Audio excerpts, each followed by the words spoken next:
this is Captain Chaudhary. Today I am going to speak about National Shipping Board and Seafarers Welfare Board. National Shipping Board, the construction of National Shipping Board is more or less same as was devised, as was stated in the Merchant Shipping Act 1958.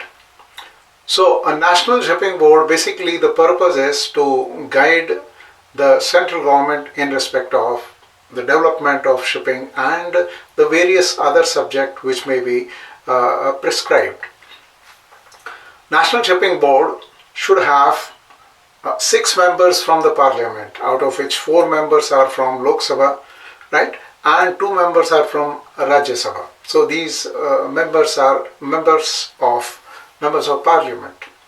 Apart from this, not more than 16 persons will be appointed, and these 16 persons should be representing the central government, the seafarers and the ship owners, and certain other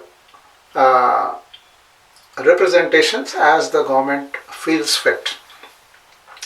But after the amendment, that is New Merchant Shipping Act 2025, it says that there will be at least 4 women representation.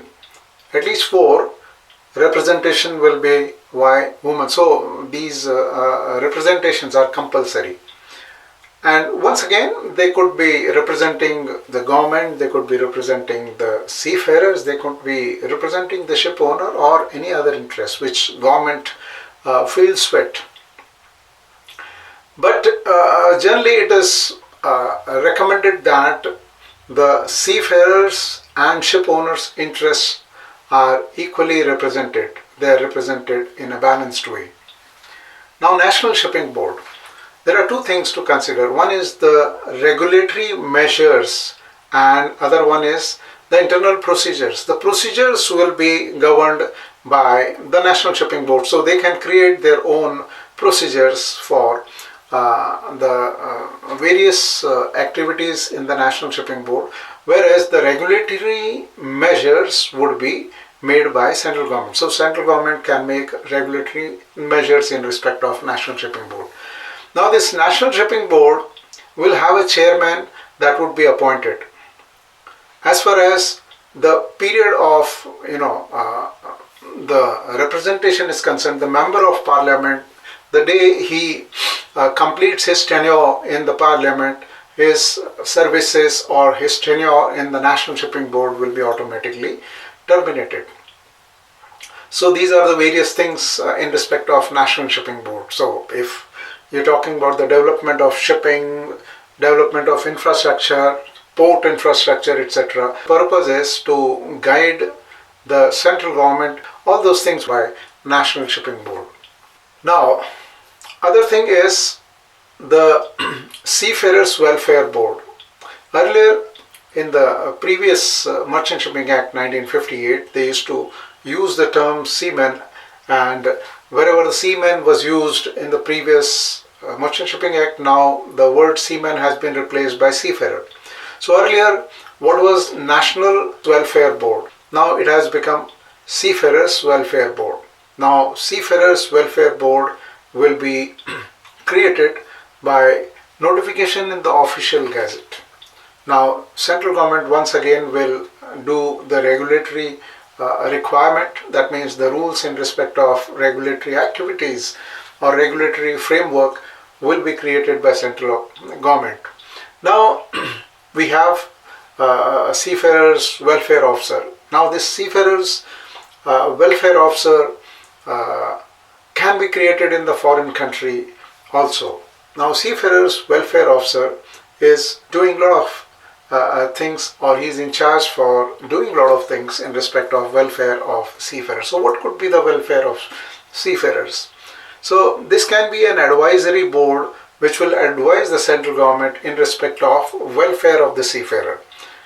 Thus, if the Seamen's Club has to be created, the Seamen's Hostel has to be created, or boarding and lodging facilities have to be provided to them, any recreation has to be provided to them, Any medical facilities, hospital, etc. are to be provided to the seafarer. So all these things are,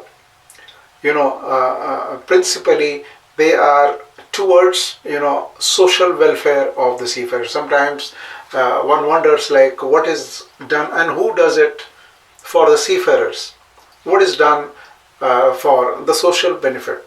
Seafarers welfare officer also can visit the ship in case there has been complaint made by master or at least 3 crew members in respect of checking the provisions, fresh water, etc.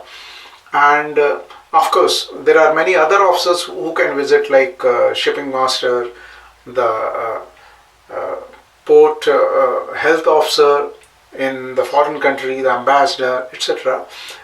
Surveyor.